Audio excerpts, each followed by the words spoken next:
The Sailmaker's Secret Knife, February 16th, 2009, Portimao. 8 months shy of a haircut, and apparently terrified of a razor, Seth Seabright spat on the floor of the Portimao Loyal Orange Lodge and lit a cigarette. He ran his thumb over his fancy Zippo lighter before tucking it in a pocket. His blue eyes looked dull and tired. Dorinda Masterson told me auditions were going ahead today on some kind of priority basis, and now you're telling me this play won't happen till next year. What the fuck am I out here now for? Still carsick, and now chilled after waiting 2 hours for actors to show up, Seth the first, Nicole took a deep breath before replying. She'd heard that Seth Seabright could be brusque, slightly paranoid, and generally hard to get along with, but she hadn't expected blunt questions and choice profanity before mutual introductions. It gets staged next year as a tie-in with Settlement 250, and Dorinda Masterson told me, this play your idea?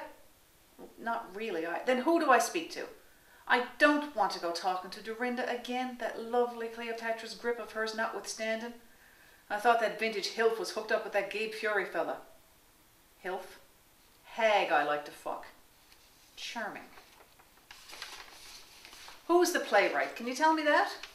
I am. At least I'm working on it. Not even fucking written yet. Jesus. When are you driving me back to town? Excuse me? What'd you say your name was? I didn't. Nicole Wright. Nicole, right. I mean, listen. I hitched part way out here. Portimao is not exactly on the highway. Walked from St. John's to Seal Cove. You ever walked that distance? Just in February? When you've walked halfway from St. John's to the arse end of Conception Bay in February to audition for a play that's not even written yet, then we'll talk. For now, just tell me when you're driving me back to town. Nicole chewed the inside of her bottom lip and studied the dart scoreboards on the wall. Time to pull that god peering down from the Mount Right face. Not too difficult, as Nicole stood taller than Seth for a start. She cocked her chin, let her glasses slide down her nose, dropped her jaw, lolled judgmental eyes over Seth's long hair and beard, and cranked her towny accent. And you are? Seth studied Nicole, willing himself not to avert his eyes from her deep-set green ones. He thought a moment, blew smoke away from her face, and extended his hand. Seth Seabright. And before you ask, yes, I'm one of those Seabrights. Well, I'm one of those Wrights myself. The VOIC crowd. Guilty as charged. Ever think of changing your name? Everyone'd still know. And I'd probably have some cousin I've never met hunt me down to the corner of some dilapidated cabin and heave me down the gullet of a whale for denying my sacred Wright heritage. Cracked as my crowd. Seabright is no Catholic name. I'm pretty sure one of them fucking stole it.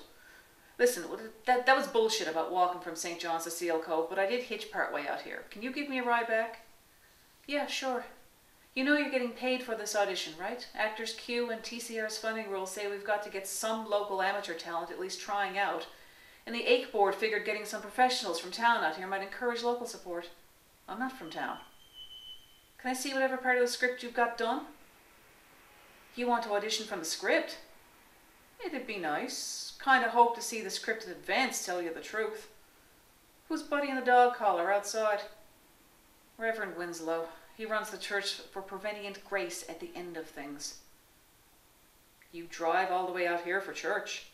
Believe me, I am not one of his flock. He's looking at you like you are. Nicole gave Seth the thin manuscript and peered through the grimy window. Elias Winslow caught her eye and strode to the door. Before Nicole could explain Winslow any further, the minister stood in the doorway, dark against the scarce daylight.